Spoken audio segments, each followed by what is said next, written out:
Hello friends, चलिए ratio and proportion एक सवाल को लेकर आप लोगों के बीच आए हैं जो बहुत इंपॉर्टेंट है और हर कंपटीशन में आपको देखने के लिए मिलेगा। तो देखिए सवाल में दिया हुआ है कि दो संख्या है 3:5 के अनुपात में है और प्रत्येक में 13 घटाया जाता है तो नई संख्या कुछ अनुपात में मतलब 10:21 के अनुपात में हो जाती है।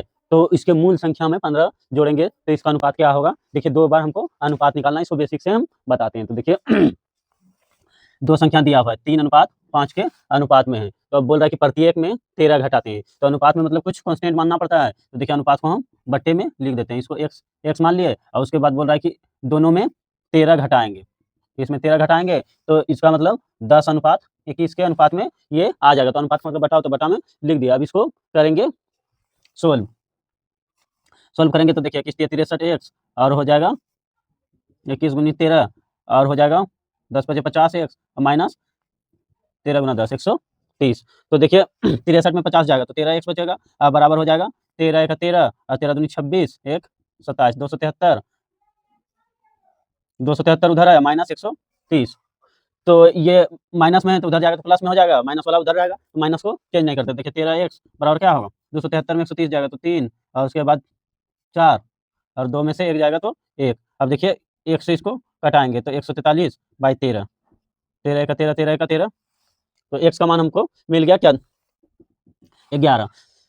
तो देखिए ये संख्या हो जाएगा 3x और 5x माने थे तो संख्या हमको मिल गया 3x और 5x तो मतलब 11 × 33 और 11 × 5 55। अब इसमें बोला कि दोनों में 15-15 जोड़ेंगे, इसका मूल संख्या मतलब हमको मिल गया 33 और 55। तो ये देखिए 11 × 33 11 × 55 3:5 के अनुपात में ये संख्या है, यानी 3:5 के अनुपात में इसमें फिर जोड़ना है 15-15 तो इसमें 15 जोड़ देंगे और इसमें भी 15 जोड़ देंगे तो 33 और 15 कितना होगा 33 और 15 हो जाएगा 5 3 8 3 1 4 और उसके बाद देखिए 55 और 5 60 और 10 70। अब इसको कटा देंगे 4 से काटिए तो 4 से हो जाएगा 1 2 और उसके बाद 4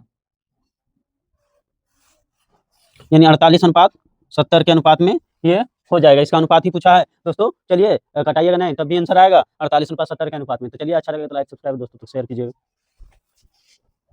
हेलो फ्रेंड्स, चलिए आयु वाले एक सवालों को लेकर बेस्ट टाइप का सवाल है, हम शुरू करते हैं। कि देखिए सवाल में दिया हुआ है कि ए बी का 5 साल पहले का एज है 4:5 के अनुपात में और 5 साल बाद उसके एज का अनुपात दिया हुआ है 6:7। तो जैसा कि देखते हैं 5 साल पहले हमसे पूछा है, यानी 5 साल पहले और ये 5 साल बाद। तो 5 साल जोड़ेंगे, एज डिफरेंस मतलब बराबर होता है, टाइम के साथ बदलता नहीं। कोई व्यक्ति अगर हमसे 10 साल बड़ा है तो वो जीवन भर मेरे से 10 साल बड़ा रहेगा, क्योंकि मेरा एज बढ़ेगा तो उसका भी बढ़ेगा। तो इसलिए यहाँ पे प्रेजेंट मतलब इसका वर्तमान हम लिख देते हैं वर्तमान। देखिए 5 साल पहले का हमको एज दिया हुआ है 4:5 में और 5 साल बाद का अनुपात दिया हुआ है 6:7 में। तो अनुपात का डिफरेंस जो है एज वाले सवाल में समान होता है, तो इसका डिफरेंस देखिए दोनों का समान है। इसमें भी 2 है, इसमें भी 2 है और उसके बाद देखिए एज का डिफरेंस कितना है 5 साल पहले और 5 साल बाद। तो एज का डिफरेंस इसमें 10 है, तो 10 है तो हमको निकल गया, यानी अनुपात का डिफरेंस 2 है, एज का डिफरेंस 10 है। दोनों को काटेंगे तो 1 बराबर कितना आएगा 5, यानी 1 बराबर हमको 5 आ गया। अब 5 साल पहले का हमको निकालना है, यानी वर्तमान आयु निकालना है। तो 1 साल बराबर 5 हो गया और पहले का हमको अनुपात दिया हुआ है। देखिए 5 साल पहले का अनुपात हमको दिया हुआ है 4:5। तो 1 बराबर 5 हो गया तो 4 बराबर कितना होगा 20, 4:5 दिया हुआ है। इसमें 1 बराबर 5 दिया हुआ है तो 5 से गुना करेंगे तो ये 20 हो जाएगा, इसको भी 5 से गुना करेंगे तो ये 25 हो जाएगा। तो ये 5 साल पहले का है। इसमें 5 साल वर्तमान निकालने के लिए हमको क्या करना होगा 5 साल जोड़ना होगा। तो देखिए ये 25 साल हो गया और इसमें 5 जोड़ेंगे तो ये हो जाएगा 30 साल और इसको अनुपात करेंगे ना, यानी इसको काटेंगे तो 5:6 के अनुपात में हो जाएगा। यही सवाल में पूछा है, यही आंसर हो गया दोस्तों। इसका बेसिक प्रोसेस भी हम बता देते हैं कि देखिए 5 साल पहले हमसे पूछा है और 5 साल बाद का रेशियो दिया हुआ है, तो हम इसको रेशियो को कुछ मान लेते हैं। देखिए 5 साल पहले का मान लेते हैं 4x और 5x और उसके बाद यहाँ पे हम जोड़ेंगे 5 साल पहले का रेशियो और 5 साल बाद का। हमको वर्तमान में आने के लिए क्या करना होगा, इसमें 10 साल जोड़ना होगा, 10 साल जोड़ना होगा। उसके बाद यहाँ देखिए 5 साल बाद का हमको रेशियो दिया हुआ है 6:7 के अनुपात, मतलब 6/7। बस इसी को सोल्व कर दीजिएगा, वर्तमान आयु निकल जाएगा। तो चलिए इसको भी सोल्व करके हम बताते हैं कि देखिए 7 × 28x और हो जाएगा प्लस 10×7 और बराबर हो जाएगा 6×5 30x और प्लस हो जाएगा 10×6 60।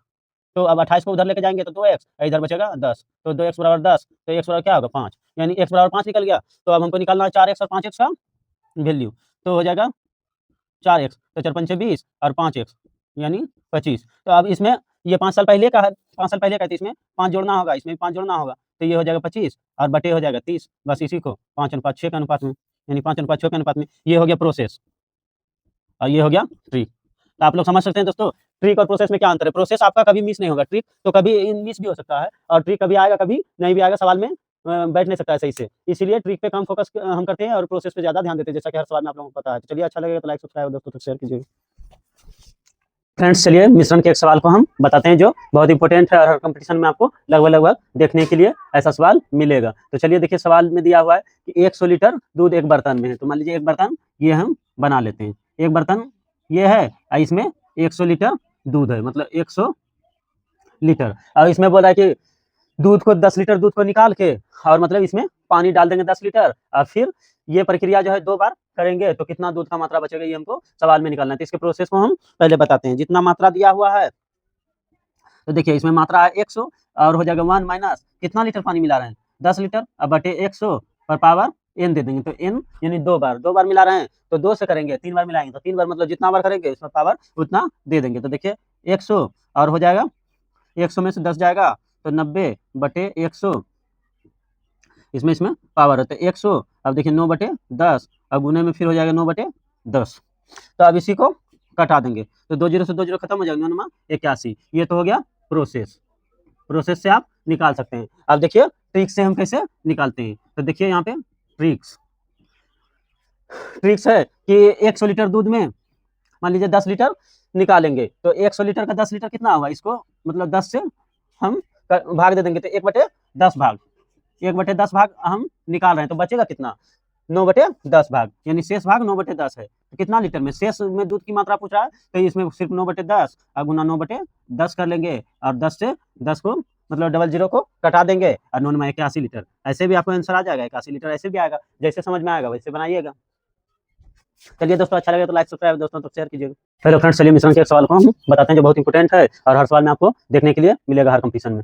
तो देखिए सवाल में दिया हुआ है कि एक बर्तन है, तो एक बर्तन है तो एक बर्तन हम बना लिए और ए जो है 7:5 के अनुपात में इसमें मिला हुआ है। तो देखिए ए का मान हो गया 7:5 और इसमें देखिए 2 लीटर इससे निकालेंगे, 9 लीटर ए से निकाल के यानी -9 लिख देते हैं। अब उसके बाद बी में हम मिला देंगे, बी में मिला देंगे तो यहाँ पे बी हो गया और यहाँ पे ए हो गया। तो देखिए बी में 9 लीटर मिलाएंगे ना, 9 लीटर मिलाएंगे तो इसका अनुपात बोल रहा है कि 7:9 के अनुपात में हो जाएगा।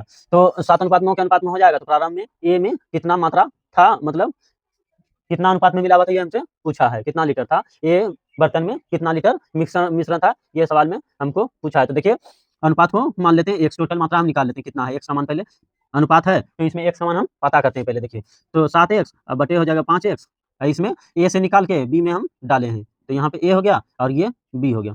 तो ए से निकाले हैं बी में डाले हैं तो मात्रा तो नहीं बढ़ेगा, मतलब उतना ही रहेगा समान, बी में डाल दिए तो उसके बाद देखिए इसका अनुपात हो जाएगा 7/9, ये सवाल में दिया हुआ है। तो चलिए इसको एवलेट मतलब बराबर करते हैं। मात्रा को आप बराबर करने सीख जाइएगा तो मैथ आपको आधा आ जाएगा, बस कैलकुलेशन आना चाहिए। तो देखिए इसको बराबर कर दिए, ये दिया हुआ था तो 9×63x बराबर हो जाएगा। सब आंकड़ा का खेल है दोस्तों, आंकड़े को बराबर करने सीख जाइएगा तो आपको मैथ समझ में आने लगेगा। देखिए 7×35x और प्लस हो जाएगा 9×63, तो 63 में 35 इधर लाके घटाएंगे तो 28 बचेगा, 28x बराबर हो जाएगा 63, तो x बराबर क्या होगा 63/28, ये हो जाएगा 9/4। तो इसमें हमको पता चल गया कि x का मान है 9/7, तो 9/4। तो टोटल मिश्रण कितना है, ये मतलब बर्तन में टोटल मिश्रण है 7×5 12, तो ये 12x बराबर हम निकाल लिए x का मान, तो x का मान देखिए 9/4 है तो 12 गुना 9/4 अगर निकालेंगे तो इसमें मात्रा हमको पता चल जाएगा कि ये बर्तन में 27 लीटर निकालने के बाद है, इससे मतलब 9 लीटर निकाले हैं तो 27 लीटर है। अब ये बर्तन में हम निकाल रहे हैं कि 27 लीटर तो इसमें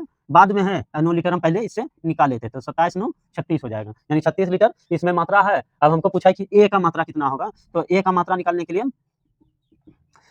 के देखिए 7 को रखेंगे ऊपर और टोटल जोड़ के नीचे 7×5 12 और उसके बाद यहाँ पे हम जानते हैं कि 36 लीटर है ये बर्तन में, तो 12×3 36 और 7×3 21, यानी पहले 21 लीटर था दोस्तों। अच्छा सवाल था, चलिए अच्छा लगेगा तो लाइक सब्सक्राइब और दोस्तों तक शेयर कीजिएगा।